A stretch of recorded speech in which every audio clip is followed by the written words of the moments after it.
Assalamualaikum warahmatullahi wabarakatuh. Kembali lagi di podcast Kata Kami, katakan semaunya di sini.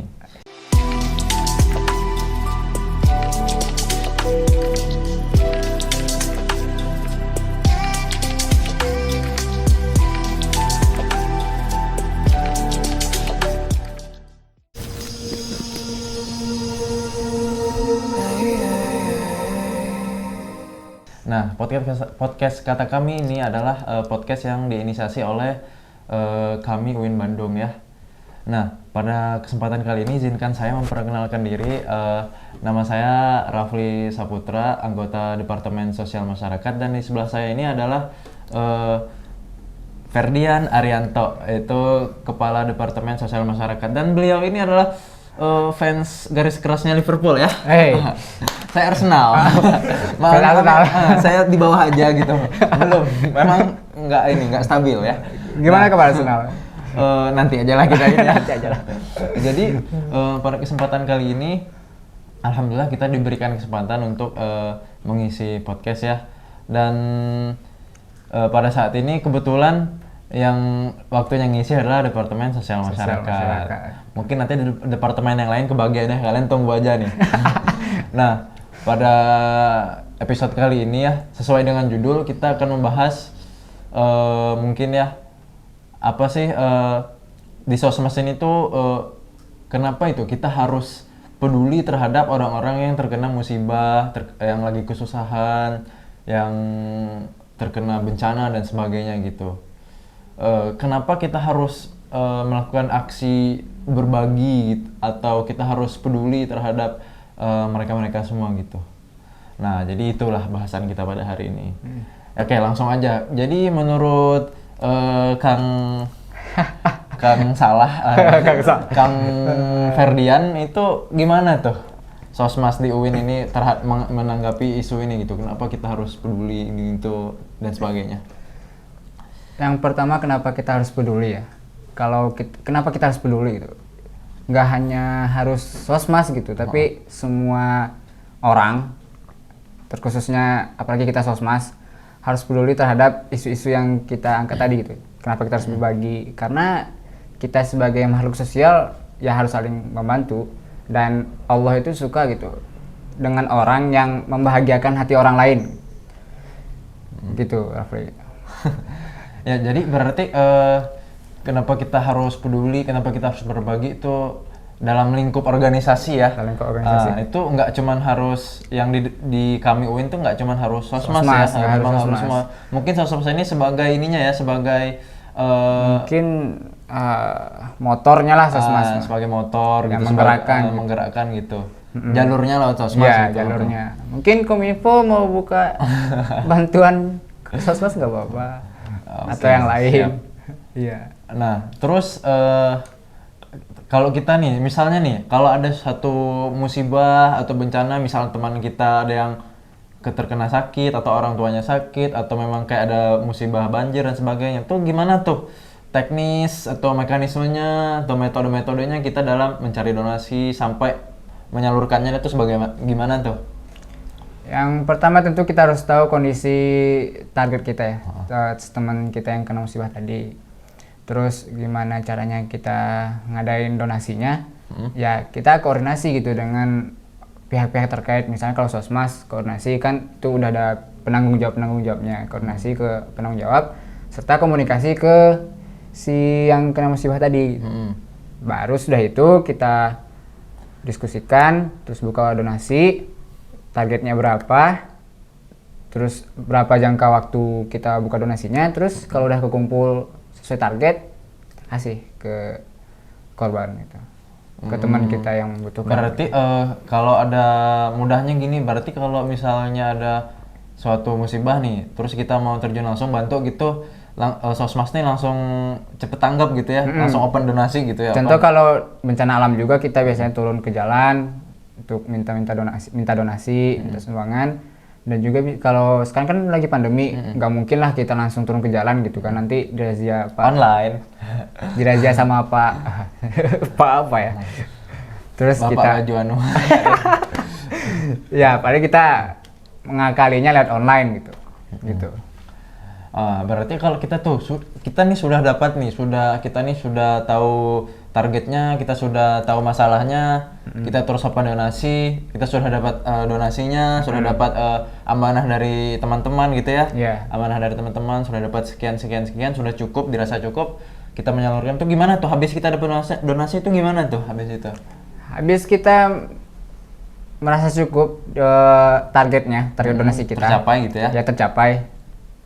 Langsung salurkan ke si teman kita tadi atau ke orang yang membutuhkan. Sampaikannya ya ataukah caranya kita langsung ke sana bisa lewat perantara bisa juga gitu. Nah, kalau sudah kita menyerahkan nih atau menyampaikan atau distribusi lah ya, distribusi bantuannya itu kan sering tuh kalau kita mungkin di lembaga-lembaga yang besar ya, kalau ataupun apa tuh kan pencitraannya tuh sangat ini heboh gitu. Iya. Aku soalnya juga pernah gitu ikut di kayak lembaga gitu waktu menyalurkan distribusi, kayak hati aku tuh kayak gimana gitu, kok nggak enak gitu, kayak nggak enak aja, sungkan lah gitu sama yang menerima bantuan kalau mereka, kalau kita tuh harus kayak ngatur-ngatur fotonya gimana gini, takut mereka tersinggung. Nah itu gimana tuh, ada etikanya nggak sih kalau kita dokumentasi dalam menyalurkan dan sebagainya? Kalau etika tuh baiknya tuh gimana gitu? Oh, dokumentasinya?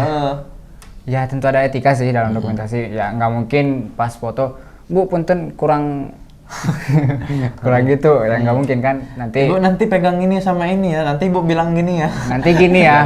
Oh enggak. Terus ya gimana caranya kita dokumentasi itu tidak menyinggung hati si penerima gitu. Terus enggak juga berlebihan lah, karena kan sesuatu berlebihan itu nggak baik. Ya jadi kalau menurut saya mah ala kadarnya aja lah, biasa-biasa aja. Kalau emang untuk memenuhi kewajiban dokumentasi untuk laporan gitu kan nggak harus nggak seperfect mungkin lah gitu kan. Yang penting mah ada gitu ya, dan nggak terlalu dibuat-buat gitu ya. Iya, nggak terlalu dibuat-buat gitu.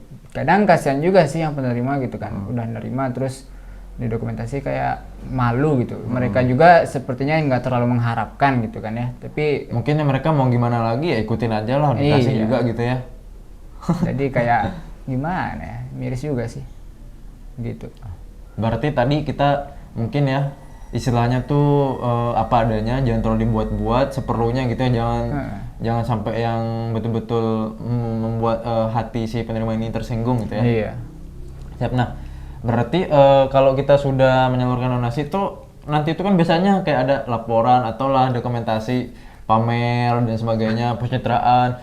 Telah ini terlaksana program ini gini-gini. Sekian juta. Sekian juta gini, dari terima kasih baru gini-gini. Terus gini, atau enggak yang influencer tuh kalau udah bagi gitu, dan saya itu kan ini gini. Nah menurut Kang Ferdian sebagai Kadep Sosmas kami UIN dan juga fans Liverpool garis keras. Kenapa harus Bapak Liverpool? Mohon maaf saya terngiang-ngiang soalnya. Nah itu dalam berdonasi itu mempublikasikan hasilnya itu atau mencitrakan lah, itu gimana sih? Apakah penting, baik nggak kita pamer gitu dan sebagainya? Gimana tuh tanggapannya? Kalau itu memang untuk kebutuhan laporan itu pasti penting gitu kan, karena untuk pertanggungjawaban kan harus ada bukti berupa foto atau apa gitu. Jadi balik lagi ke yang tadi gitu, ya seadanya aja, jangan dibuat-buat gitu. Kasihan juga kan yang lain, terus nggak enak juga, terus untuk menimbulkan pemikiran-pemikiran negatif gitu kan, memancing netizen memancing jari-jari netizen. Apa ini? Nah itu kalau nggak salah tuh kan, kalau kita mau kalau kita itu kan ada hadisnya tuh, ayat Qur'annya gitu ya, itu gimana tuh? Kalau saya baca tadi malam cari tadi malam tentang etika untuk publikasi gitu. Kenapa Anda baca? Karena mau podcast hari ini. Karena mau podcast. Oke, siap. Enggak. Ya kan sebelum podcast harus nyiapin dulu ya. Teman-teman bisa cek di surat Al-Baqarah ayat 271. Nih saya bacain artinya ya, saya lihat ini translatannya. Jika kamu menampakkan sedekah-sedekahmu, maka itu baik. Dan jika kamu menyembunyikannya dan memberikannya kepada orang-orang fakir, maka itu lebih baik bagimu, dan Allah akan menghapus sebagian kesalahan-kesalahanmu. Namun Allah Maha mengetahui apa yang kamu kerjakan. Begitu kata surat Al-Baqarah ayat 271. Berarti kalau dari ayat itu kan ada tuh katanya kalau kita intinya kalau kita membiarkan orang lain tahu atau istilahnya itu kan baik juga gitu. Baik. Kita sembunyiin juga baik juga. Baik gitu. juga. Nah berarti memang tergantung dari niat hati orang-orang itu ya Iya, masing-masing ya. Kan kita nggak tahu pemikiran semua orang gitu ya. Ada yang Tapi mungkin ya kalau mereka dia per individu atau apa mungkin aja. Kalau kita organisasi nggak mungkin dong. Nggak mungkin kita sembunyi-sembunyi. Kita pasti mencitrakan. Pasti kita butuh laporan gitu kan. Butuh ini donasi dari orang, ini apa kita kasihlah di Instagram misalnya atau di sosmed.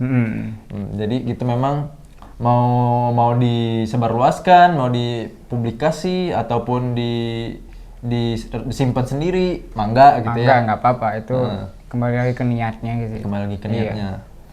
Nah, berarti memang ya kita bisa ditarik kesimpulan itu memang suatu habit ya, ini suatu habit yang sangat baik ya, mungkin nggak cuma di organisasi komisariat kami UIN Bandung, tapi mungkin organisasi-organisasi yang ada di luar gitu ya, yang ada di luar gitu untuk cepat dan tanggap gitu dalam menginisiasi serta harus peka terhadap lingkungan yang sekitar gitu. Yang penting mah lingkungan sekitar dulu ya, misalnya dia di kampus A, lingkungan sekitar kampus A tuh memang harus dia kuasai terlebih dahulu. Maksudnya kuasai itu kayak kuasai dalam lingkungan sudah sering berbagi di situ dan sebagainya gitu. Tanggung jawabnya sudah terpenuhi di sekitarnya begitu. Nah, berarti memang kita harus dituntut apalagi kita sudah dilabeli judulnya departemen ini sosial masyarakat gitu ya, berarti memang kita harus peka, harus peduli, harus cepat tanggap gitu ya. Memang proker-proker yang disusun tuh juga memang harus yang relate ya, harus berhubungan gitu. Ya nggak mungkin proker sosmas bikin podcast. Tapi kalau kita open donasi dan sebagainya itu kan nggak masuk di proker kan, itu memang kalau ada apa langsung sigap gitu ya, langsung open donasi, langsung menyalurkan dan sebagainya. Itu mah nggak dijadiin proker juga, itu udah jadi kewajiban kita semua sih. Sudah kewajiban ya.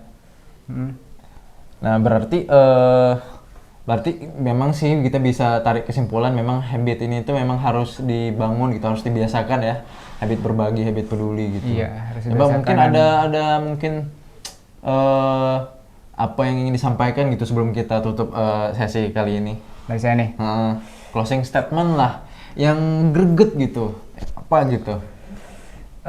Tapi selain Liverpool. Arsenal boleh. Ya boleh. Selamat untuk Arsenal menang. Oh itu kemana? Ini bukan Liga Inggris Pak. Oh ya bukan Liga Inggris. Pesan terakhir, ya benar kata Rafli tadi, habit berbagi itu harus dibiasakan dan harus dikembangkan gitu, serta harus dilestarikan.